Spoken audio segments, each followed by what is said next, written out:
அடியேன் தமிழன் நான் உங்கள் நண்பன்.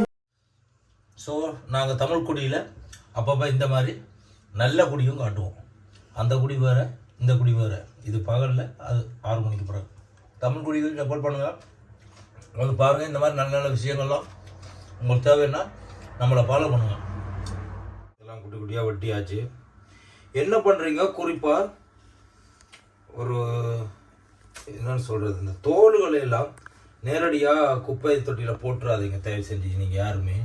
ஏன்னா அதை தனியாக அப்படி எடுத்து வச்சு மண்ணில் போடுங்க. சில பேர் வீட்டில் கார்டன்கள் இருக்கும், கார்டனில் செடிகளுக்கு போடுங்க, அப்படியே பறவைகள் சாப்பிடும். கார்டன் இல்லாமல் ஃப்ளாட்டில் இருக்கவங்களும் கையில் இந்த மாதிரி எடுத்துகிட்டு போயிட்டு செப்பரேட்டாக எங்கேயாச்சும் இந்த மாதிரி பத்தைகள் குப்பைகளுக்குள்ளே போட்டு விட்டிங்கன்னா பறவைகள் குருவிகள் ஏதாச்சும் சாப்பிடுவாங்க. சாப்பிட்டு போட்டு இந்த பப்பாப்பழ கொட்டை, இந்த கொட்டைகளை சாப்பிட்டு அவங்க அங்கங்கே கக்கா போகும்போது அது செடியாக வளர்ந்து நமக்கு பயனில்லாட்டிக்கும் இந்த பறவைகளுக்காச்சும் பயனுள்ளதாக இருக்கும் இல்லையா? அதனால் சொல்கிறேன், இது மண்ணை நேசிக்கிறவங்க எல்லோரும் வந்து விரும்பி செய்யணும். கண்டிப்பாக செய்யுங்க, ஓகேவா? தயவு செஞ்சு குப்பையில் மட்டும் நேரடியாக போட்டுக்கிட்டு விட்றாதீங்க. இதை வந்து மண்ணில் போடுங்க. எறும்பு புழு பூச்சிகளும் சாப்பிடுவாங்க இல்லையா? ஏன்னா இந்த பூமி வந்து நம்ம வாழ்கிறதுக்காக மட்டும் இல்லையா? அவங்கெல்லாம் வாழ்ந்தால் தான் நம்மளும் வாழ முடியும் இல்லையா? அதனால் இதெல்லாம் வந்து முக்கியமான, ரொம்ப ரொம்ப முக்கியமான விஷயம். ஆனால் சாதாரண விஷயம் மாதிரி உங்களுக்கு தெரியும். அதனால் மண்ணில் போடுங்க தயவு செஞ்சு. யாரும் குப்பையில் போட்டுறாதீங்க. பஞ்சு பார்த்துட்டு இது ஒரு சேவை மனப்பான்மையோடு செய்யுங்க. அடுத்து உலத்தையும் நாம் ஒரு குடுவையில் போட்டு குத்தி மசிச்சு ஃப்ரூட் மிக்சர் ஆக்கி பாருங்கப்பா, நல்ல நல்ல பழமாக வந்திருக்கு. நான் இப்போ இதுக்குள்ளே போட்டு தான் இவ்வளோ பழத்தையும் பிசைய போகிறேன். சரியோ? பாருங்கள், வாய் ஊறுது. திராட்சை சாப்பிட போறீங்களா? திராட்சை, அண்டு பப்பாளி பழங்கள், இது எல்லாத்தையும் நான் ஒன்றுக்குள்ளே போட்டு மசிக்க போகிறேனுங்க. கையால் அப்படியே பிசைய போகிறேன். பார்ப்பதற்கு பஞ்சாமிரதம் போல் காட்சியளிக்கும் இதற்கு பெயர் தான் ஃப்ரூட் மிக்சர். ஐயோ, நிறைய ஒட்டிட்டோமோ?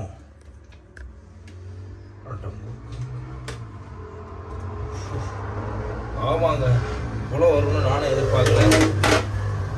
ஐயா, நன்றாக உங்கள் கைகளை கழுவி விட்டு இப்போ இவ்வளோத்தையும் பிசையணுமா? ஓ,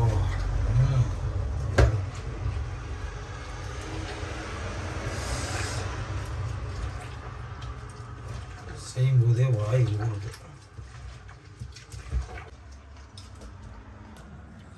இல்லை, கையால் பிசைகிறதுல வந்து இப்போ பார்க்குறவங்களுக்கு ஒரு மாதிரி என்ன கையை வச்சு பிசைகிறாருன்றது இருக்கும். கையில் உடைய சுத்தமாக கழுவி போட்டு, ஆனால் நீங்கள் வச்சு பாவிக்காமல் உடனே குடிக்கிறதா இருந்தால் கையை யூஸ் பண்ணுங்கள். இல்லைன்றா வந்து இந்த கீரை மசிக்கிற அந்த கட்டை இருக்கிறவங்க அதை வச்சு யூஸ் பண்ணிவிட்டு நீங்கள் அதை ஃப்ரிட்ஜில் வச்சு 2-3 நாள் கூட யூஸ் பண்ணலாம். கையில் நான் யூஸ் பண்ணுற காரணம் நாங்கள் உடனே அடிக்கடி உடனே குடிச்சிடுவோம்ன்றதுக்காக. நல்லா இந்த திராட்சைகள், கிரேட்டு, ஸ்ட்ராபெரி எல்லாம் நல்லா மிக்ஸ் ஆகிற மாதிரி இங்கே பாருங்கள். அப்போ ஏன் இந்த மிக்சியில் போட்டு அடிக்காமல் குடிக்கிறோண்டா, இந்த அறுவல் நொறுவலாக இதெல்லாம் கடிபடைக்கலாம். அந்த ஒவ்வொரு டேஸ்ட்டும் இப்போ கடிபடும் போது ஒவ்வொரு பழங்களும், பப்பாப்பழம், இந்த ஸ்ட்ராபெரி பழம், இந்த திராட்சைகள் இவங்கெல்லாம் தனித்தனியாக வந்து எங்களுக்கு கடிபடும் போது ஒரு வித்தியாசமான இங்கீதத்தை கொடுக்கும். கையில் வந்து செய்கிற மாதிரியான ஒரு டேஸ்ட் வந்து நேரடியாக கிடைக்காது. அது எப்படி உங்களுக்கு சொல்கிறேன்னா, இப்போ வந்து நேரடியாக ஒரு மரத்தில் இருந்து ஒரு பறவையோ ஒரு அணிலோ இல்லை குரங்கோ சாப்பிட்ற அந்த இது மாதிரி தான் நாங்கள் இப்போ கையால் பிசைஞ்சு சாப்பிட்றது. நாங்கள் அந்த நேரடி அனுபவத்தை இயற்கையிலேருந்து நம்ம பெறுறோம். நம்ம அந்த மாதிரி வந்து விட்டது. இப்போ என்ன பண்ண போகிறோம், நமக்கு தேவையான அளவு இதை விட போகிறோம்.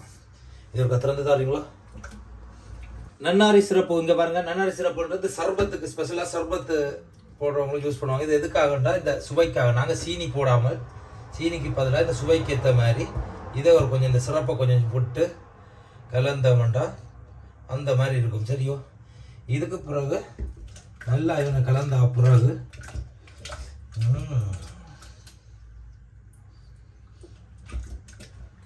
சர்பத் மிக்சர் நன்னாரி சிறப்புன்னு சொல்லிட்டு இங்கே விற்பாங்க. ஏசியன் கடையில் எல்லாம் விற்பாங்க. நீங்கள் கேட்டீங்கன்னா தருவாங்க. சரியா? ஓகே, நம்ம போட்ட பழத்துக்கு ஏற்ற மாதிரி கொஞ்சமாக விட்டால் அந்த இனிப்பு இந்த சுவை நல்லா இருக்கும். சர்பத் கொடுத்த மாதிரி. இப்போ என்ன செய்ய போகிறோம்னா நாங்கள் இதை விட்டு இப்போ சில பேர் வந்து பால் விட்டு குடிப்பாங்க, சில பேர் வந்து தண்ணி விட்டு குடிப்பாங்க. உங்களுக்கு என்ன மாதிரி பிடிக்குதோ அதுக்கேற்ற மாதிரி குடிக்கலாம். இப்போ நாங்கள் வந்து என்ன செய்வோம், பால் விட்டு குடிப்போமா? முடிய தார்கள் இப்பொழுது நாங்கள் ட்ரை பண்ண போகிறோம். முடிஞ்சு விட்டது. ஓ தர்சனா பாருங்க, இப்படி அழகா வந்திருக்கிறோம். ஐஸ் கீப் போடையில் தொண்டை கட்டிடுமென்னு சொல்லிட்டு நான் இதே நல்ல குளிராக தான் இருக்குது. நல்ல ஃப்ரிட்ஜில் உள்ள பால், நல்ல பசுப்பால் எடுத்து விட்டிங்கன்னா உங்களுக்கு ஓகே. எடுத்து பாலை விட்டுட்டு பாருங்க எப்படி வந்திருக்குண்டு. அப்படிங்க கேமராமேன்.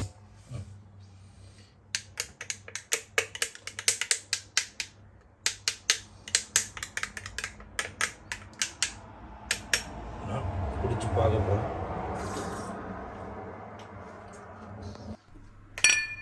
வா, உண்மையிலேயே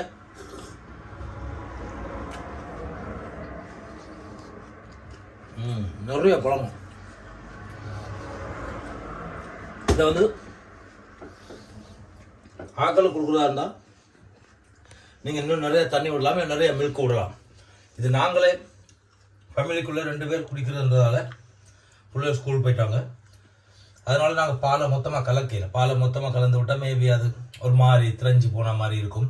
நீங்கள் பாலை கலக்காமல் தண்ணியை கலக்காமல் வச்சு போட்டு ஃப்ரெஷ் அப்படியே தூக்கி ஃப்ரிட்ஜில் வச்சு விட்டீங்களாண்டா கிடப்பாரு.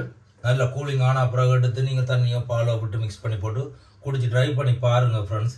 உண்மையிலே இது தரமான ஒரு சம்பவம், உடம்புக்கும் நல்லது. கொடுங்க பிள்ளைகளுக்கு செஞ்சு கொடுங்க வீட்டில் இருக்கும்போது. ஸோ நாங்கள் தமிழ் குடியில் அப்பப்போ இந்த மாதிரி நல்ல குடியும் காட்டுவோம். அந்த குடி வேறு, இந்த குடி வேறு. இது பகலில், அது 6 மணிக்கு பிறகு. ஆனா நான் அப்படி இல்லடே. அமுக டுமுக அமால் டுமால்